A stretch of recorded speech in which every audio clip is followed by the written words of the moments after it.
The Brandon Peters Show may contain explicit language and detailed plot points. For more information on the show, stay tuned to the end of the episode.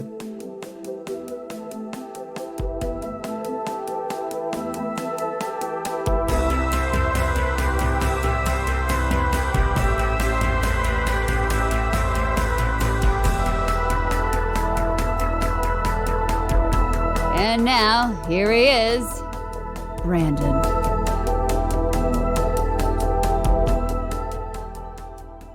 Welcome back to the Brandon Peters Show and the ongoing 60s Batman at 60 series, where I and a guest travel through the inaugural season of the television phenomenon from 1966, returning to the show to discuss 2 episodes of Batman. We have from the Fake Ass Book Club, it's Kat Fitzpatrick.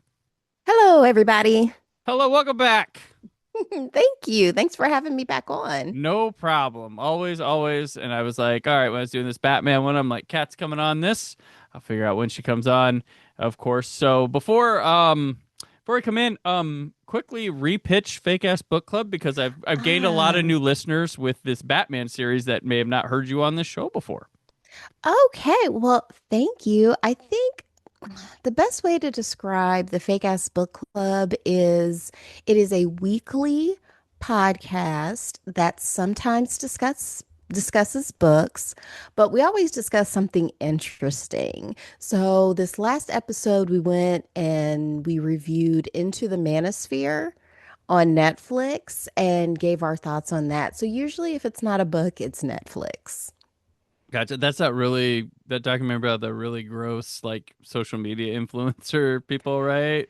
Well, it's Louis Theroux. So he's like a documentary filmmaker. He's trying to go into it unbiased. Like he's really trying to get to the heart of it. He does a pretty good job of humanizing it, where I'm just kind of like, okay, this isn't okay, but how did we get here? I was mentioning earlier, like my son, because he's an athlete, so he was into workout culture online, and I kind of asked him, I was like, so how did you not get sucked into the manosphere? Because he said like he'd follow people to get workout tips, and it always led into, and women are whores, and he was like, whoa. wait, what a minute, I was doing push-ups, what? Right. And he was just like, it was so weird, but I guess there was just too much evidence to the contrary in his life, so he never fell for it. Right. My son sometimes sees, but him and his friends just make fun of it. That stuff. They're like, "What a joke!" Oh, this stuff. So Yeah. like, okay, he's not. So that's pretty much what we do. If you want to check that out, that'll it's today's Tuesday. So tomorrow, or Well, wait, when your does this episode air? drops, it'll Yes. have been dropped for a It'll bit. Yeah, just go to any of your podcast players. We'll be there. Just type in the Fake Ass Book Club or the Fab Podcast. Excellent, awesome. Oh, and also shout out to my co-host Moni. Moni, Yes. we know you're probably not listening to this, but hello anyway. Hello. Why does he always have Kat on, not me? God. Well, she said she's so grateful to you so that I have someone to geek out with so she doesn't have to.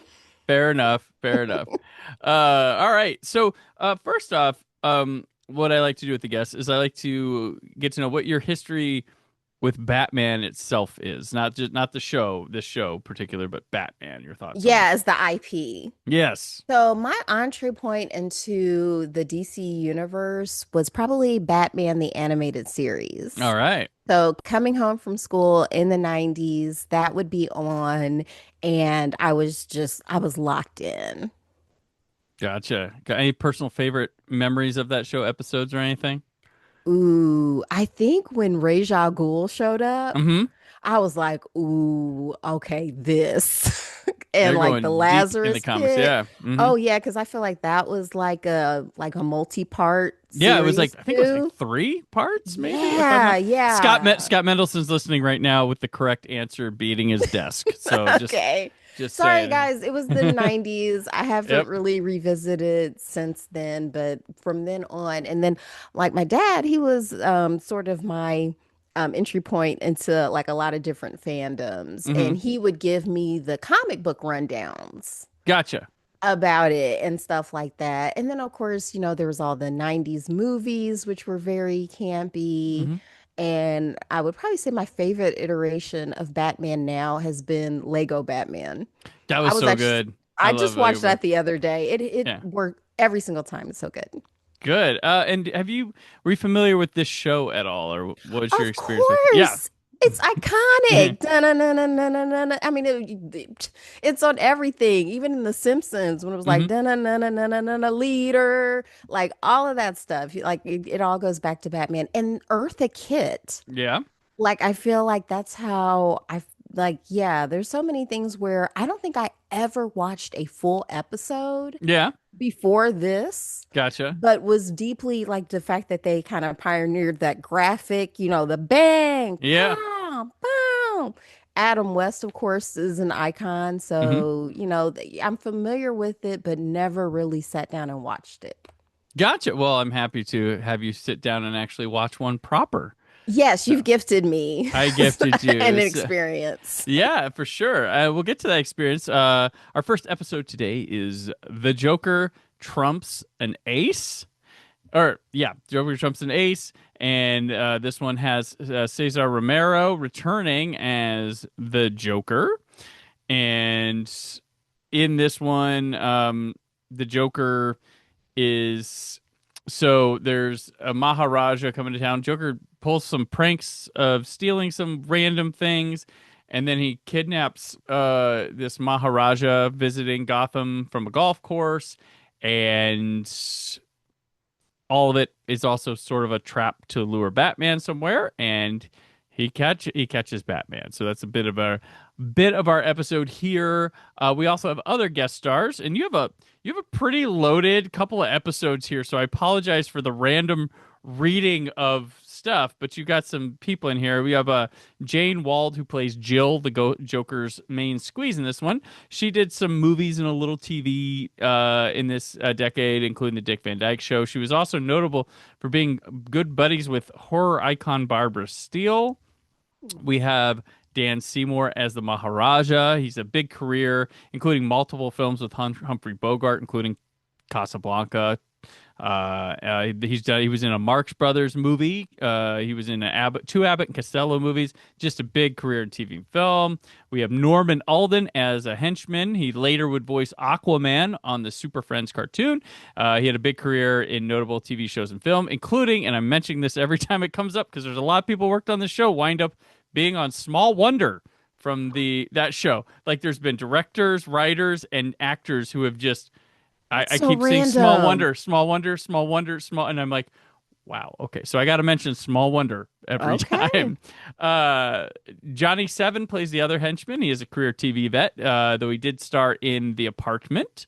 Very good movie. And Angela Green is in this as Mrs. Belmont. She played Tess Trueheart in the Dick Tracy TV show to go along with a load of TV credits. That's our performers. Behind the scenes, we have a director, Richard C. Serafian.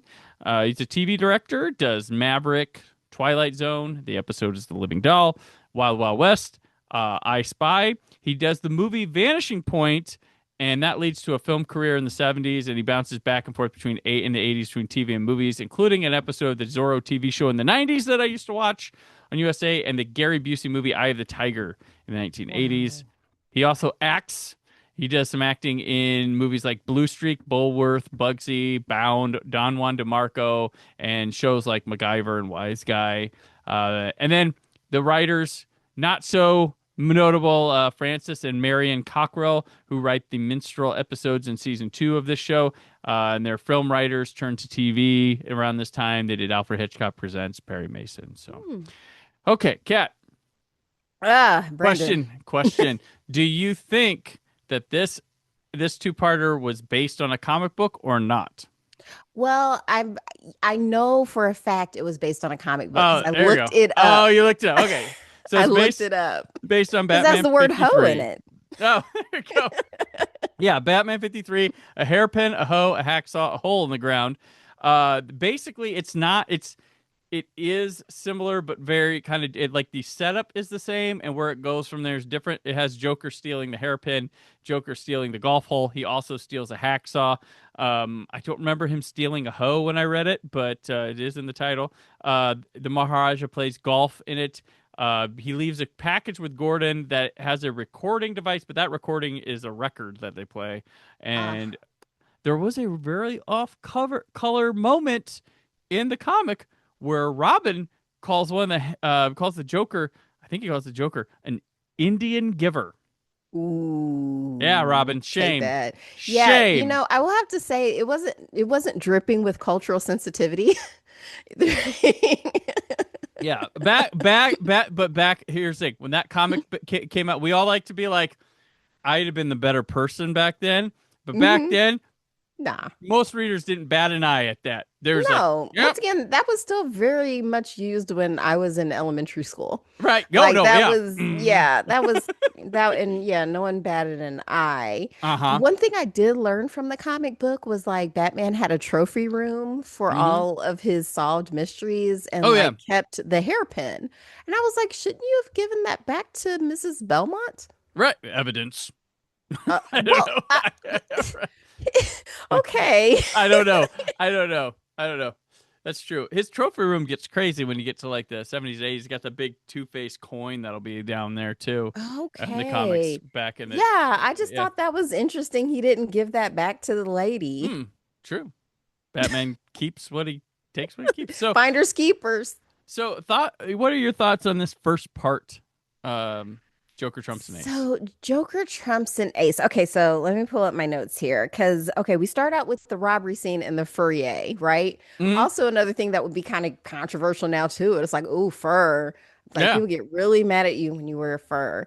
I wear fur, but I didn't buy it. They were all heirlooms, so I didn't have anything to do with them animals Hmm. dying. But like, you start off there in this Fourier, and then Batman and his goons come in, or no, I'm sorry, Joker and his goons come in.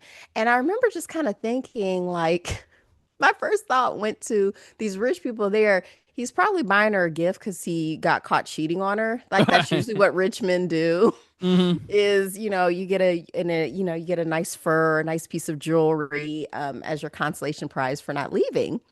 That's the first thing my mind went to. So I wasn't feeling super sorry for these people, Right. like they, in general, but no one deserves to be robbed. But everyone's super shocked because it's like, okay, we got all this expensive stuff here, and you took my hairpin. Yeah. It's So like, that was oh, my first thought. it's a crazy joke. And Joker at the beginning though, he's in a disguise too, and he kind of looks like the Shadow when he's dressed up because Yeah, he's like he got his didn't want to coat show and his face. yeah, it's an interesting thing they did with him. But I think it was the willing to wait for the reveal because it's Oh yeah, like everyone loves it when it's a Joker episode. Like yeah. even on the animated series, I'm like, yes. Oh, it's a joke. He's one of the most iconic villains of all time, and this is like Yeah. I mentioned before in an episode. This is the first step to his iconography. If if it weren't for Cesar Romero's step one, and then you got Jack Nicholson step two, you got kids with the anime series, Heath Ledger, and then once Heath Ledger's there, it becomes like just this. It's not just he's one of the greatest comic villains. He is just in the pantheon of media one of the greatest villains in fiction. Like that's Yeah, what he becomes. for sure. And you mentioned Cesar Romero. Hmm. It seems to be like he started this DC thing of like, I'm not shaving my mustache. Yeah, yeah, yeah. Like you're just gonna have to figure something else out because I'm not shaving my mustache. All the way So to Henry Cavill, yeah, yeah. But They're man, like, if you saw that mustache Henry Cavill had, you wouldn't want it shaved either. Like that's. I would. that should, I want a cut of that movie where the mustache is still there. I you know do. I what? want it. Why not? Or at least for a little while, like you could just have like a Hmm. scene where, Superman's just not shaving for a while, whatever. Right. But like to me, that was just something that was so funny because I was like, oh yeah, that man clearly has a mustache with white face paint on it. Right. But Yeah. that's part of the camp fun. Yeah. He refused to shave his mustache for the role because he was a romantic lead in a lot of like in certain films and stuff, and he Ah, was known for that mustache, and he didn't want to. hey, listen, that's the moneymaker. I don't blame him. And to be fair, when you're watching it on a tube television in 1966, That part. it's probably not gonna show up as much. Not as crisply as it did on my big Yeah, screen. when they remastered these like 12 years ago for the Blu-ray sets, I mean, one of my things, I'm like, gosh, these look like Mad Men episodes. Like that's how Yeah. good they looked. And I was like, the color, that's how the authenticity of Mad Men was too. Like the James Bond movies when those came out, the Sean Connery ones that came on Blu-ray look like Mad Men episodes too. I'm like, yeah, Mad Men was nailing the 60s in an aesthetic like crazy, but Yeah, it reminded me a lot too because I grew up watching a lot of old movies. hmm So it took me back a little bit to like Breakfast at Tiffany's yeah, or Parent Trap, just the styling and the lighting and all that kind of stuff. color, who knew? It's awesome. Yeah, yeah, because it's like Batman in Yeah. color. So, yeah, that was pretty fun. Yeah. Yeah. So they there's when I have notes here too, like when when Bruce and Dick get the call to about the Joker, they are doing a puzzle upside down. Yes, for Like, their memory. yeah. Or something. It's just like, okay. Have you ever Okay. done a puzzle upside down? Like, You know what? I'm not a puzzle gal. yeah. Yeah, I don't care for it. Gotcha. I just like my pictures together. Gotcha. I like puzzles. And actually, I like painting. I just Okay, yeah. rather paint a picture instead of like cutting it up in jigsaws. I have family members who are super into it, but no, but it Paint was you like to paint and then have your painting purchased and merched out and then becomes a puzzle for someone else. sure, There you do go. that. Do There whatever you go. you Yeah. want. It's out in the world now. Yeah. But yeah, it was a very wholesome scene with Bruce Wayne and his hmm young ward. And apparently they still can't tell Aunt Harriet. Alfred can know, but Aunt hmm Harriet, she can't know. Right. Uh, Oh, she never oh, yeah. Yeah, apparently she's a bit of a gossip. I think the part that got me, because of course it's iconic. I knew they go down the poles and stuff Uh-huh. like that, but just seeing it was just hilarious. And Oh that yeah. cushion at the bottom, Yeah. Don't want that to was hit the pretty hard great. ground, right? No, not at all. And then when they have that sign where it's like 14 miles to Gotham, Yeah. I'm like, so y'all just rode 14 miles in the back? I mean, no one's okay. I think that's just a road sign. I don't think he put it there. But Okay. this Well, is a I mean, I didn't think he put it there, but it's just like that's a long way to ride in the Batmobile. yeah, you're not getting to Gordon really fast. So, No, yeah. and so how many people are gonna see you and put together like you could just follow the tracks. You could. It's true. It's true. You could. You'd think the Um, world's greatest detective would have thought of that. yeah. Maybe he did. Maybe there was a system in place. There's Alfred goes out and There it is. Well, that's why you need a butler. he goes and drives around and just makes it all look screwy. This is the first time in a long time that when they come down to get the Batmobile, Robin says atomic batteries to power, turbines to speed. That happened in the pilot, and it's only happened a couple times after, but that's something people think happens every episode. It does not. But you got one where Well, they say it. So okay, well maybe that got them there super duper fast, so the commissioner didn't have to wait that long. hmm But yeah, they immediately call Batman on the bat phone and get him there because they're like, man, because when they get there, the uh Joker has already dropped off a package. hmm Because he's got to leave very obvious culturally insensitive hints. Yeah. So yeah, it's just once again, it's just funny because I'm like, oh wow.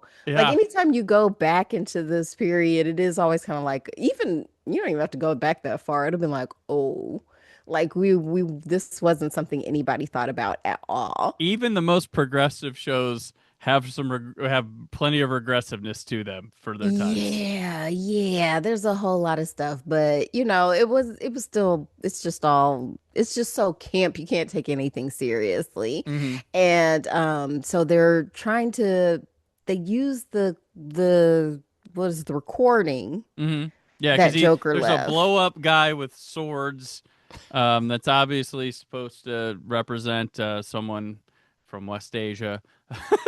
I think in world well that was like in WWF, like the Iron Sheik. Yeah, yeah, yeah, Picture that. yeah, yeah, yeah. It blows up, and there's a recording in the box. Batman's very careful to open the package. As he should be. hmm You And never can trust Joker. Robin has the bat shield there too, and like it's funny because he's like supposed to fold it up and put it in his pocket, but he just like drops it on the ground. That's the That funny thing. So I it's supposed to be actually like did. fit. I had to write that down too because the Yeah, bat shield took me out. yeah. It's just, and that, and well, I'll get to it when it gets to it. But I'm like, yeah, the props, like his little, that Hmm. was just mwah, magnifique. Right. But yeah, they somehow the clue. So Joker leaves a clue, which I'd like to note these in episodes if the criminal, because a lot of criminals leave clues, but this one actually has Joker making bad jokes, which hasn't really happened up to this point. Yeah, this is the third story with the Joker in it in this season, and this one felt more like a fully formed Joker than the previous two. He has like, what are more mink? What when he's in the first store, he's like, what are more mink skins used for than anything else? And he goes, to hold minks together. And he's like, that's not funny. And then with the tape, he said, did you hear what the maid said when the Duchess asked if she'd given the goldfish fresh water that morning? He said, no, Your Highness, he hasn't used what he had yesterday. Somehow that makes Batman think, golf course. Well, because he just happened to know exactly when tee off time was for the Right? mayor and the sheik. I'm like, wow, he's wow. Wow, wow, wow. Because here's the other thing. I kind of had a question about like Yeah. when did this like I know it aired in like 1966 or whatever, Yes. but like what time would this come on? 7:30. Okay. So it's not All even a right. prime time show. So Um, that's what I was thinking. Like, is this for kids? Are we selling cereal? Yeah, families. It's all ages because there's a lot of adult innuendo. Like back on the Catwoman episode, Sure. when she asked her henchman to brush her pussy willows. Well, there you go. There's stuff like that throughout. Seeing what they can get away with, but yeah. So I mean, but back and then with TV, they still weren't doing things like reruns and everything was new. So from like 6 to 8, this is where you had your Addams families, your Munsters, and stuff Ah, like that would air between 6 and 8, and Batman would be the lead. I believe Batman was at 7:30, not 7, but it'd be the lead in for the first prime time programming 7:30. okay. So that was how things rolled back then. And then this is the age where you got to midnight and the network literally went off the air too. Yeah, you play the national anthem and go to bed. Yeah, that's right. Right, for sure. Alrighty. Okay. Yeah, I was just curious about that. Yeah.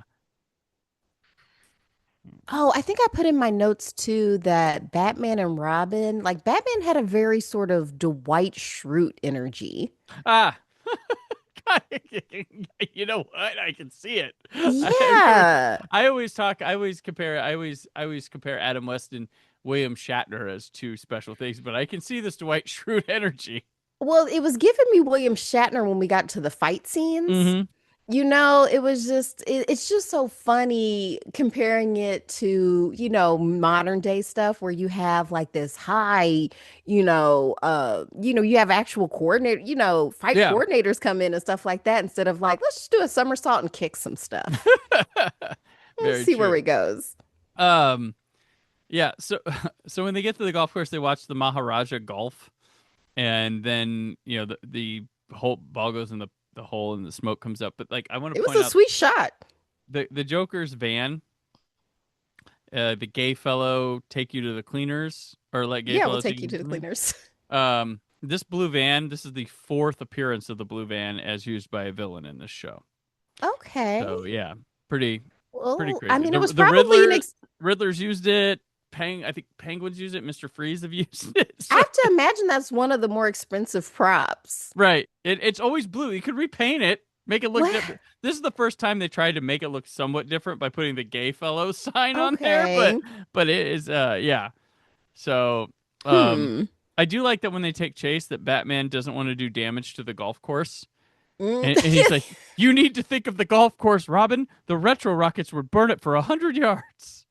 That was pretty great. It's like that's like we got permission to film here, but not to tear up the golf course with our tires. Yeah, and that was the other thing that was wild to me too. It's like y'all gonna take the Batmobile onto the green?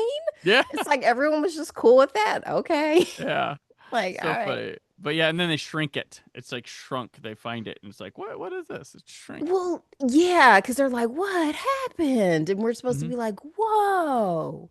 Yeah. Right. So yeah. So what it is, they go to cats and cats find find refiners, and Yeah. it's a they realize that they've been tricked by mirrors there because the Joker's waiting on them. There. So like it is actually to me really creepy when they stumble upon Joker because it's just Joker and his guys playing like a card game. Batman doesn't know, and they get their batarangs out. They jump out and they throw it at, and it's like it hits like the I guess the mirror or something. They're like, "What's going on?" And like Joker's all like, "Ha ha ha ha ha!" It's like it just I don't know. Like Joker really got the best of him, and it's like I don't know, creep. It's like kind of creepy for what this like campy show is like. I'm just like it's kind of creepy. There's some elements of this one like especially when we get up to the cliffhanger that when I was a kid I remember being like I remembered this one real well because of just sort of the a little bit just a hint of a darker tone than normal with this show. It was a little okay. So I was the person who actually kind of added some gravity was Jill, Yeah. where she was just like, oh, maybe we don't kill him. That's every girl and every villain that has a girlfriend. They all do this. They're all like, "Oh, Batman! Like, oh, maybe we shouldn't do that." It Oh, it's happens. because she Oh, thought he was hot. It wasn't just for it's humanitarian reasons. no. It tends to be that way. They want to get, except for Moth, who was the Riddler's previous Riddler story, his girlfriend. Um, well, actually, Moth is in the next one, but Okay. or no, it's after. So, anyways, Moth was a previous story. So with the Riddler, and he wanted nothing in reforming that girl. She was like, Okay. "Oh, Batman, I get," and then just like, "Nope, nope." But other girl, there was one girl they fully reformed by the end of it. Like she shows up and it's like she had like crazy wigs and stuff, and then she comes out like, "Oh, I'm gonna live with my brother on a farm in Australia," and so it's like, "Oh, jeez." Oh. Yeah. So, but yeah, the tale of these is like every female companion to the villain is like sympathetic toward Batman and Robin. Okay. So that's part of the formula. It's part of the formula so far. Yeah. Okay. Where it's just like, oh, This is I girls. will say if there's a weakness to this two-parter is that Jill feels like the laziest written of all of them. Like she shows up really late and just immediately and there's this sort of nothing there with Jill compared to the other. Not the other ones were like freaking like Shakespearean written, characters, but this one is just like, yeah, she's there. We need a girl here in the cast, and Okay. so like Jill, yeah, definitely feels very weak in Wait a minute. comparison. Now I'm wondering too, did they steal a fur coat? Because she was complaining about the coat she got was too Oh yeah, they short. probably did. They probably took one while they were there. Okay. Yeah. I All bet. right. I didn't catch that, but yeah, you know what? I think I would say yeah, that's probably where it Yeah. came Because from. she was like, oh, why'd you get me this? It's so indecent. It's like, girl, you're not a decent person. Yeah, look who you're hanging with. So yeah, but then yeah, Joker like he has this little thing. He's like, my funny ray has neutralized gadgets in your utility belts for at least an hour. Just an hour. Wow, that was impressive. I'm like, Like, man, that's actually harder than just completely disabling them, just doing it for an hour. then Batman and Robin just like, oh darn, like why don't you pick it out and try it, see if it worked? I mean, what if he? Right. It's like, I'm just going to take this Joker's word for it. Yep, he got me. Yeah. So, but yeah, yeah, this takes a very like to me, when we get to cliffhanger, like it takes a dark tone with the character of the Joker. He feels way more sinister than he has yet, and the music's even more eerie. It sounds like Night of the Living Dead's Okay. organ, and Oh, to me, and then Jill sitting there like crying during it, like. It feels like, oh, how the hell? And Batman and Robin just feel hopeless. So when I was a kid, I'm like, man, this cliffhanger, this one stuck with me quite a bit. okay. So yeah, but Yeah, it was very Bond villain yes, where yeah, I could say, yeah. there's it's like, okay, I'm not going to kill you outright. I'm going to indirectly kill you so that my girlfriend doesn't get too upset. This one's kind of very much just like parody of them doing this. Like the dialogue and stuff lets me know that like okay, they're poking fun at a villain doing something like this as well. Like, 'cause he's like, no, Yeah. He's like, oh, I have a much more succulent idea. It's yeah. like, all right. He gets out of this. He gets out of this, guys. Like, we could kill him. We can just kill him right now. It's Like, like this will be the worst mistake of your criminal career. yeah. It's like, nope, nope, nope. We're gonna do this. But he has another joke here. He's like, did you hear about the kid who wanted to sell his dog for $50,000?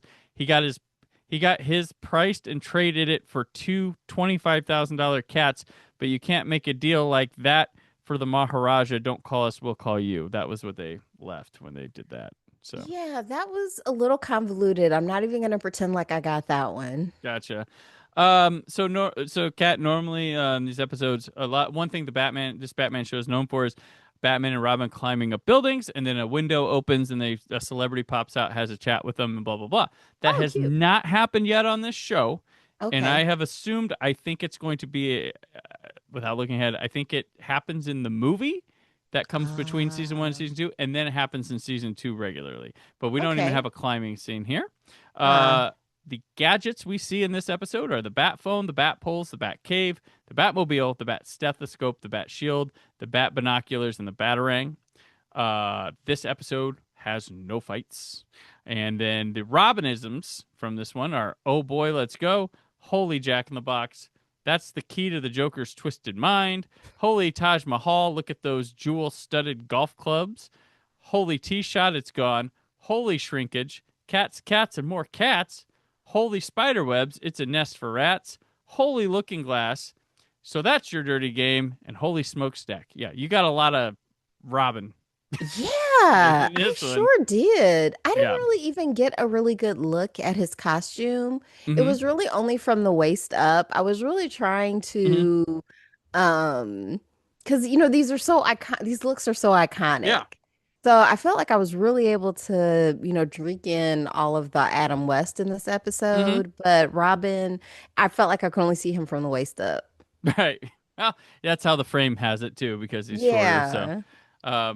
yeah. So, like I mentioned, well, the cliffhanger, Joker locks Batman and Robin in a smokestack and fills it with a deadly gas and no way out. And the voiceover guy, the narrator says, "Is this the Joker's crowding jest? Find out tomorrow. Same bad time, same bad channel, but be prepared. No help is likely to come."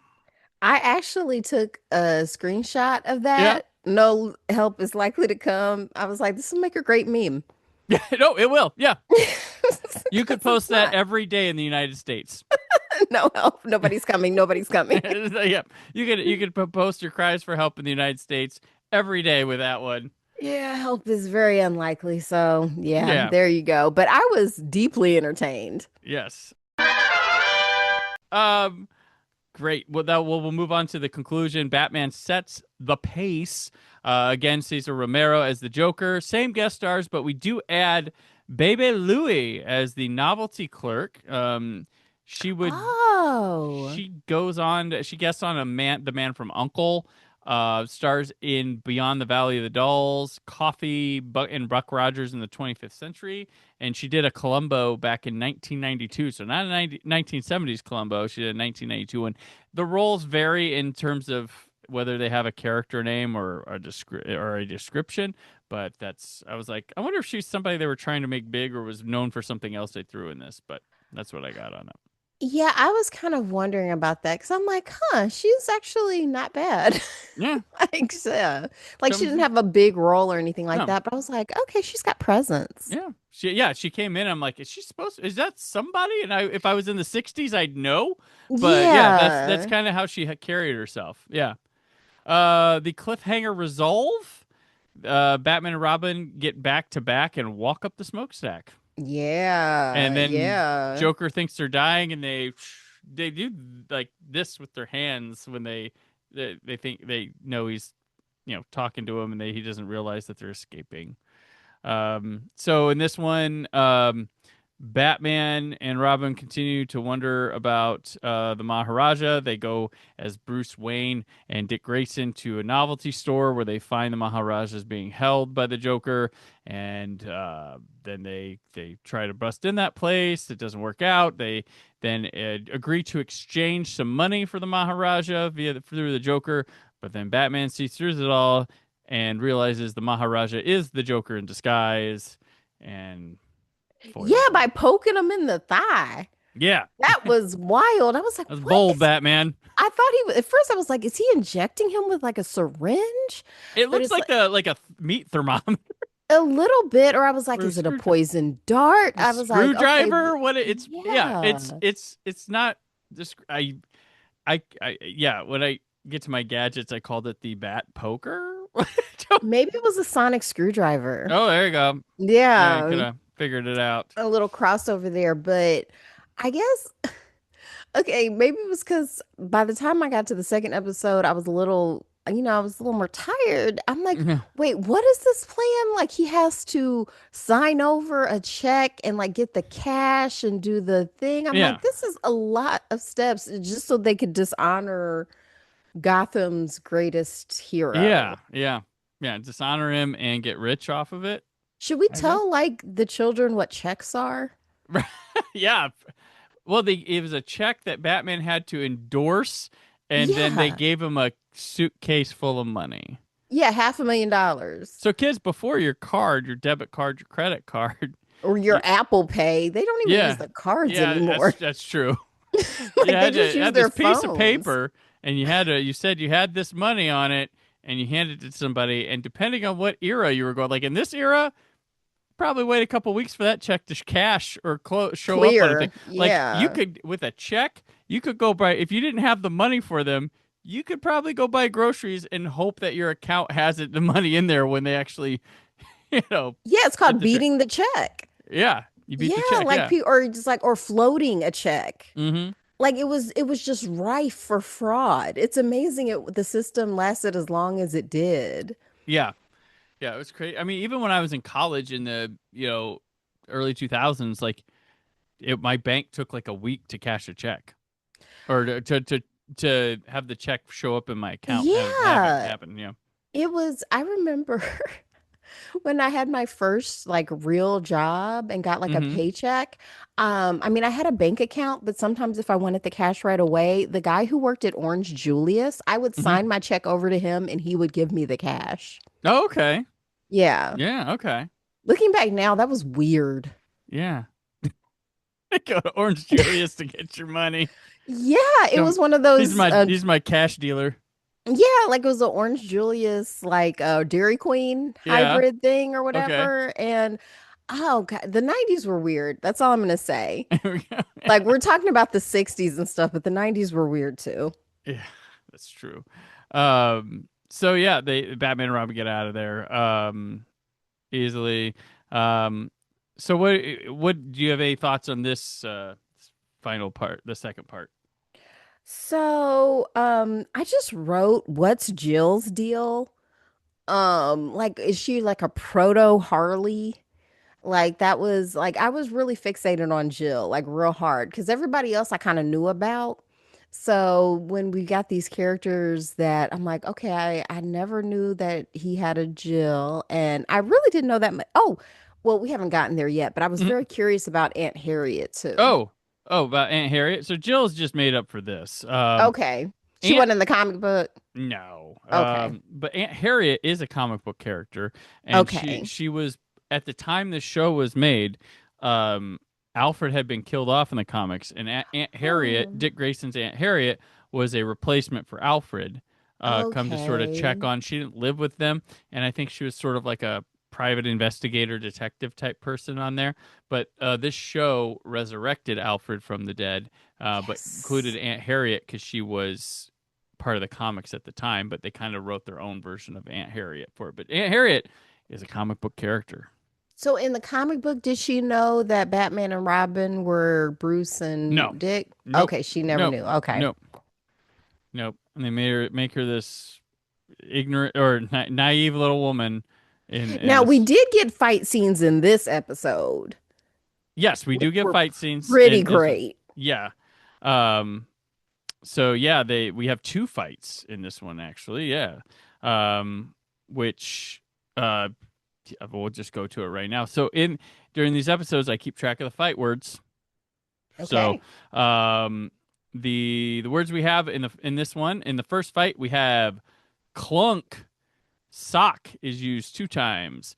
Kapow, boff, pow, zap, thwap, and crash. And then in our second fight, which occurs in like the office where Batman's signing over the check, we get, and here we get ow, zam, zowie, crack, and a return of a favorite of mine, eow. But Yow. that it was animated when they did eow before. It had a tongue in the o, but this one was static. So now, Kat, I move over to my season tally for the fight words. So I been keeping Okay. track of all season. In first place and just coasting past everybody is Pow. It has had 14 usages in the season 1 so far. Well deserved. Coming behind it is Biff, Crunch, and Zap that have 7. Oof with 4 O's. Bam, Boff, and Crack with 6. Sock and Kapow have 5. Zwap, Zlonk, Swoosh, Thwap, and Crash have 4. Crunch, Wham, and Zock have 3. Bonk, Rack, Thwack, At, or Awk, Thunk, Clunk, Zam, and Eow have 2. Everything else has 1. So that's the season tally right now where we stand at the end of this one. So stay tuned, folks. It looks like Pow's going to run away with it. Yeah. Put your money on Pow. Yeah. And once again, these are such wonderfully done graphics. Like, you see why they're iconic. Oh yeah, it's so good. But yeah, notes I have. The narrator at the beginning tells him, "Oh no, don't give up." Like, he's very invested in the show. Like that doesn't happen a lot. It was like, okay, oh, he's talking. He's worried about him too. There's when Bruce Wayne and Dick Grayson go to the novelty shop incognito, one of the Penguin's henchmen is looking in on him, and someone asks, like, anything suspicious? And he goes, nah, just a few squares. Well, you mean the Joker's henchman? You said the Penguin. Yeah. Penguin, sorry, Joker's henchman. Yep. Sorry. Yeah, Joker's no henchman. worries. Like, nah, just a few squares. And I was Just like, a couple of squares. All right, cool. 60s hip cat language. And I couldn't help but think, like, all the henchmen were dressed like Gene Kelly. Right, yeah. It was hard to take them seriously for me. I was just like, you think when Joker selects you as a henchman, you get fitted for the outfit and like? I was so curious about the henchman recruitment process. Right. Like, it's like, where did you find these guys? Why do they stay on board? Why are they so loyal? Like, right? There's so many things like I have questions about, but that shatters the illusion. So I have to let that go because then I have to be like, where does he get this suit tailored? Right. Okay, so I found it hilarious. So Batman and Robin, they go to that novelty store. They not only take a picture of it from outside to analyze it, they have it developed, and it's in the Batcave, and they've had it professionally framed too when they're analyzing. I was like, that's when they analyze it, that was wild. Yeah, I was like, okay, they had a nice little frame around it. I'm like, okay. Batman calls for on Robin, he calls dynamic seniority on him, which I thought was funny. There's a surprise attack defense panel in Joker's hideout. Okay. Yes. I thought it was neat that Gordon was sleeping in his office late night. That was an interesting thing. And Chief O'Hara just comes from out of nowhere. I'm like, whoa, were you watching Gordon sleep or something? Like, so in this episode had a big long conversation on the phone too. Like there was one between Batman and Gordon, and then in the middle of it, Joker calls, and then he puts the line feeding it to Batman all through it. I was just like, damn, this is a long phone conversation. And they're so serious. That's what's so wild about it. He was like, I think I can arrange that. I've got Batman right here. I've got a relay going. Like he explains it all too. It was absolutely perfect. And then I wrote suspense in the climactic check cashing and endorsing scene. It was set up to be like so suspenseful. I was like, he's just it was like, oh no. Oh, you know what? Oh, that whole scene, like with the check, it reminded me of like an anime that's been dubbed into English. Yeah. And just the stiltedness of it. It's like, wow, this must be so dishonorable. It's like, yes, very Oh much so. yeah, yeah, Like, that's true. Yeah, it's yeah, it was just so unnatural. It was great. I got a good chuckle out loud when he said, it's like, "Pay to the order of Batman, 1T." He was like, oh, okay. I, Yeah, the I, Mirage was and like, the okay. way Adam West delivers it, I'm just like, I'm dying. I was Yeah. like, Pay to the order of Batman. 1T. Five. 1T, and like, there's One no, T. tongue in cheek, there's no wink, there's no. He's like No. straight, and I love it for that. And I've been reading an old article. So Scott Middleton, previous episode, he had sent me this magazine from Cinefantastic from 1994 that has this gigantic expose on this show. And I was reading in it that during the pilot, when they were filming it, it was really tough. Like, they had to harness Adam West because he wanted to be like winky winky with the jokes, and they're like, no, this doesn't work if you don't do it straight. If you do not play it Yeah. heroic, if you don't play it straight, and he kept wanting to joke around or like, Do a nod Clooney. to the audience, yeah. And they're Yeah. like, no, Mm-mm, nope, doesn't you work. gotta play it straight. And he should thank his lucky stars that he took the direction from it, because Yeah. it maybe doesn't last, it doesn't go as far as it is because of how, and he's wonderful at what he's doing with with his character of Batman. and Yeah. and you got to thank the director was Don Butler for keeping him on track with Yeah, it. that was a great move. Like Hmm. to quote Jenna Maroney, it's like I'm keeping Hmm. it serious and horny. Yeah, there you go. Yeah, because Adam West was a popular guy in the at the time. He was a DJ, and he had been in some commercials and What? stuff. Yeah, and was known for that stuff. And he had a lot of friends in a lot of places. And he wanted to be like, "Haha, see guys, look at me." And they're like, "You can't Mm-mm. see them. You don't know that they're watching you on TV. Just play it straight." Um, there's "Egads, I'm deflated," and "Cart this human trash away." I That was was like, brutal. oh, like, dang. I was like, I'm like, man, I know he's the Joker, but he's still a human being. Hmm. That was Yeah. cold. Okay, so were you weirded out a little bit by there's the epilogue scene where we get another call where it's like, whoa, the bat phone's ringing again in this episode, and it's Commissioner Gordon worried about Batman running for governor in California. Yes, that was so weird. I'm like, what I is was like, for one, I love how they always have to make up some lie for Aunt Harriet. oh yeah. That's always really cute, where it's just Hmm. like, oh, Dick, do you want to see this thing in the other room? He's like, I sure do. And then they, go in there. Here's the other thing. Aunt Harriet, very fat phobic. Just kept telling Dick, he's like, don't eat anymore. You'll be as fat as the Maharaja. And it's Oh like, yeah. Oh yeah. Yeah. girl. Yep. And she's like, I saw a picture of him and he was just as fat as a person could be. I'm like, cool out. Yep. Yeah. That's come on, Aunt Harriet. Yeah. So this I had to look up. When he's fearing, so this is apparently a reference to Ronald Reagan running Jesus, I was against. hoping you wouldn't say that.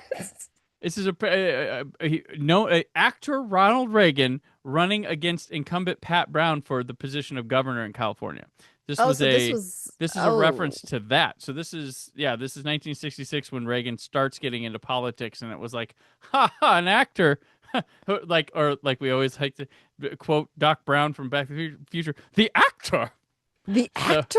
so Yeah, yeah, from Bedtime for Bonzo. yeah. So that was a joke. This was poking fun at Ronald Reagan running. That's what this was. It was a joke on that. And today I'm like, but I'm like, this has to be a reference. Like California, that's really weird. And it was a reference. That was very specific. I because yeah, kind of wondered about that, but didn't even want to know because yeah, I feel like that did get the ball rolling on this. Like, what if our entertainers let us? yeah, And it's like, oh, or we could just let them entertain us. And that's plenty. That's yeah. plenty of power, actually. Mm-hmm. Um, but alas, here we are. Here we Yeah. are in the future. Yep. Yeah. In the How darkest timeline. Yeah. Apparently, I wonder how things went for that Ronald Reagan. I know. Yeah, it's Oh boy. Yeah. Well, anywho, yeah, Anywho, that's very funny. Like that they were just doing a yeah. little wink and a nod to that, where he was like, "Oh, don't worry, I'm not going anywhere." Right. So, going to my stats here, the window cameo, there is none. They do, I guess you can count climbing as them going up back to back. Yeah, but not Or with at the least, rope. I feel like the rope, even though I don't know anything, I feel like them yeah, climbing with the rope at the side of the building yep. is the That's the the climb. Yeah. bit. Yeah, that's the bit. Okay. And they zip line down. That was kind of cool when they That zip was line. actually kind That of was cool. kind I of was like, cool. okay, that was probably fun. And then they like when they got to the Batmobile, they like animated fire coming out the back of it. I was like, because I could tell the frame was a little bit more worn and beaten, and I was like, oh, because they made that graphic on there, and so the film had been processed a little bit more than what came before it. So Ah, I that's a could good tell. catch. Yeah, so I was like, oh, it's I a was so someone. focused on Batman's form going Yeah, down that zip line. right. Yeah. So when that fire came out, someone literally like it was like an animation that came out. It wasn't real. It wasn't like real fire. So I was like, oh, okay. Uh, the gadgets used in this episode were the metal analyzer, the Batmobile, the Batcave, the hyperspectrographic analyzer, commutable agents, pattern identification manual, the Bat phone, and as I said, the Bat poker. I'm going to call it. Oh. And then the Robinisms we have. Holy impregnability, it's as good as a fort. Holy camouflage, what a way to get in. Gosh, Batman, I'll never neglect my math again. Oh boy, I'll say, I want to see their faces. Holy molehill, they went to the mountain. Holy encore, I mean, gosh, Bruce, I'm really into tiger hunting. And holy Golden Gate. Yeah, the tiger hunting one took me out when because that was when they were lying to Aunt Harriet as to why they needed Mm, to go into the other room. yeah. They always, it's a I lot of didn't, times it's fishing or something to do with fishing. That or he tends to could have be. told her it's like, hey, I'm gonna purge the snack since I'm getting too fat for you, Aunt Harriet. Right. How about that? How about that? Yeah. I'm gonna go eat some fruit and vegetables, Aunt Harriet. Yeah. Oh man. But you could tell that we were trying to put in a lot of positive messaging for Mm-hmm. the children because I feel like there was one about like how science helps you solve problems, Yep. or I'll never skip math again. I think that was something that he Mm-hmm. said to Batman after they figured something out. So I Mm-hmm. was like, well, that was nice. It's very Project Hail Mary of them. Right. Well, I mean, they do things like there was the episode, the Catwoman episode had Batman accosting Robin for not wearing his safety belt in the car because the people had written in about the show and complained that they didn't show them using seatbelts in the car. So they Oh. added a scene where you can clearly see Batman like buckles high up with his buckle, and then Robin's like, "We're only going a few blocks," and he's like, "No, Robin, it doesn't matter. You know, wear seatbelts." So I'm like, "Yeah, they Well, I like teach the kids. that. They teach the I kids." like that a lot. Yeah, so very Because it very is hard pleasant. to get your kids to do that. They're kind of like, oh, no. We would always sing the song from Bob's Burgers, Okay, Buckle It Up or You'll Die. truth, Yeah, truth. yeah. But it's a good lesson on inertia. Yeah, there you go. Yeah. There you go. Teaching things rather than brain splatter everywhere. Yes. So, any final thoughts on this episode? What can I say that has not already been said 1,000 times? Like, you see why this has made it through the ages and why Batman tends to be a thing until this day. It's such a strong property for one, for the rogues gallery. Mm-hmm. Like, these are the best villains in the game. So I'm really glad I got a Joker episode. So Mm-hmm. thank you for that. Yeah. Um, and yes, it really got me interested. The next time, like, there's a marathon or something, I'm like, I'm gonna sit and watch this, There you go. like, There you because go. this was actually kind of fun. It Like, is. it gave me that sort of original Star Trek kind of feel, Yep. you know? Star Trek begins. So they didn't call it this when Batman aired in '66. They called it a second season. ABC was just in the ratings, and they decided like since they didn't hit that big in the fall, they were like, okay, we're gonna have second season, which this nowadays we call it mid-season replacement, which is what Batman was.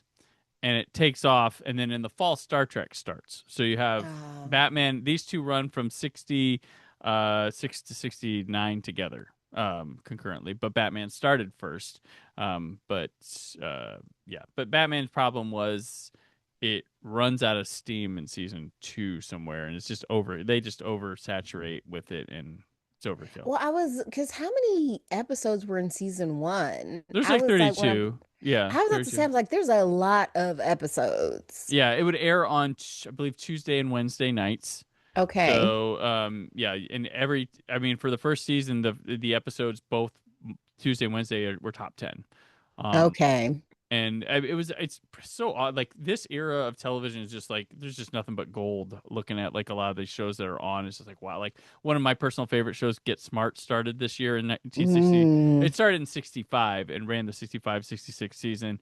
There's just a lot of cool like known spy shows. There's the big show is Bonanza at this time, like that's the top show. But you have like Bewitched is on, just all sorts of like just you're like wow all these were on at the same time, like, and only three networks at this time. So it's an era to know. Yeah. But for me it's like the Nick at Night era, because when I was growing up, Nick at Night would have these shows where they're prime time bread and butter that they would have. Though I watched Batman on the Family Channel, and sometimes on WGN they would air this. But I feel like I would see most of the stuff like on channel 20 because I didn't have cable. Like Mhm. I'd have to go to my grandma's if I wanted to watch Mm. cable. My mom was she was very strict. For one, I had a hard limit on screen. She was ahead of the curve. Like Oh, my okay. screen time was very limited. So during the school year, no TV during the Hmm. week. And then on the weekends, got 1 hour. Gotcha. See, I And would tape these Batmans. Like I had on that was my VHS. workaround. Right, yeah, on VHS. So TVs before collecting TV series of the thing, I had every episode of Batman on VHS tape, and I had every episode of Get Smart and every episode of Seinfeld later on. Those were like the three I had. Like I literally had tapes, and I was like, they're all here. I have them all. Yeah. Like, and then I The got shows I was dumb, recorded over them, and had to wait till they would It be released. happens, and now we can stream everything. I used to have to Boo. record. I I'm know. physical media forever.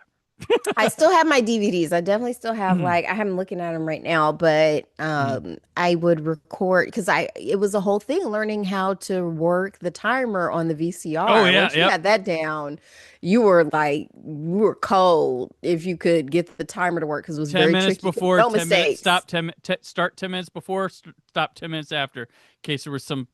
But if there was If there like was tornadoes, if if the game went over, if the game went over, it was the worst one because you might be off by an yeah. hour.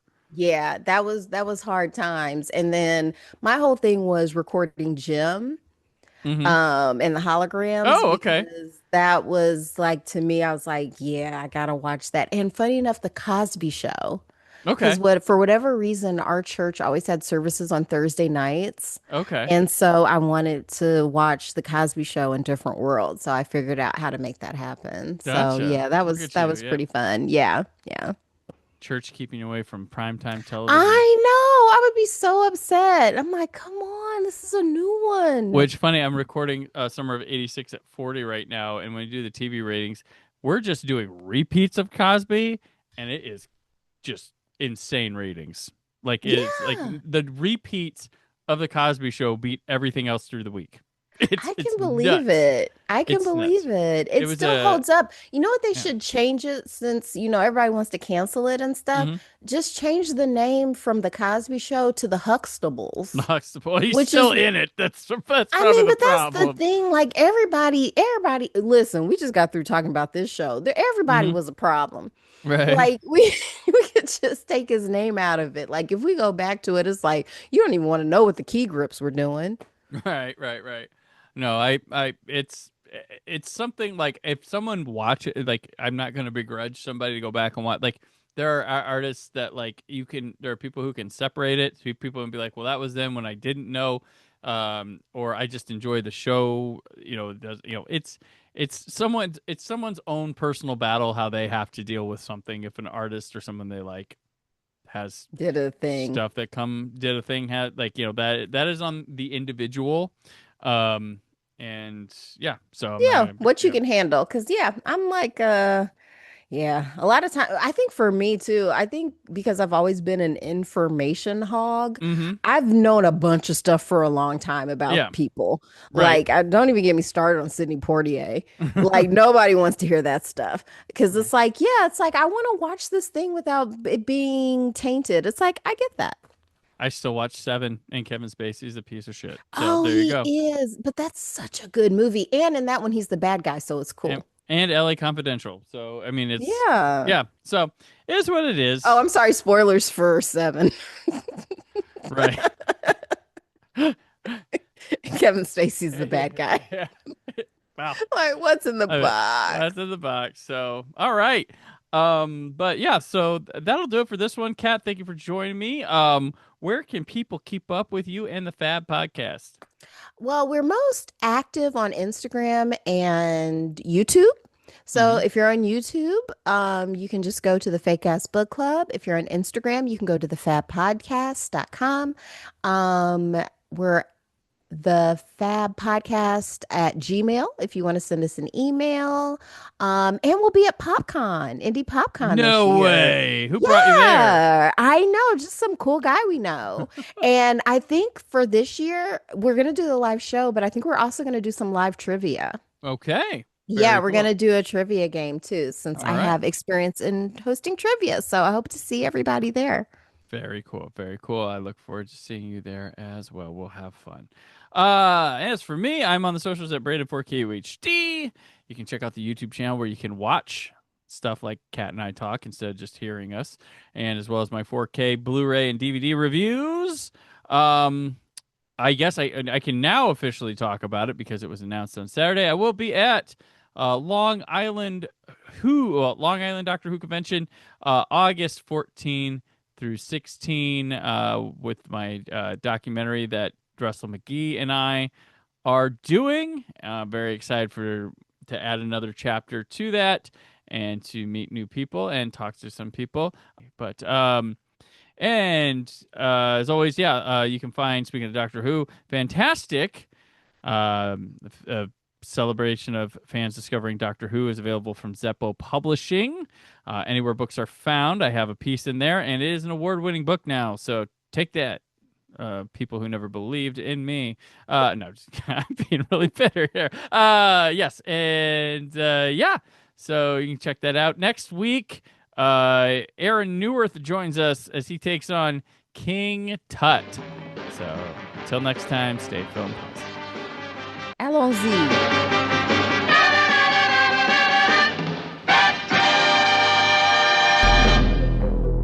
Thank you for listening. The Brandon Peters Show is a Creative Zombie Studios production. Produced by Brad Shoemaker and Brandon Peters.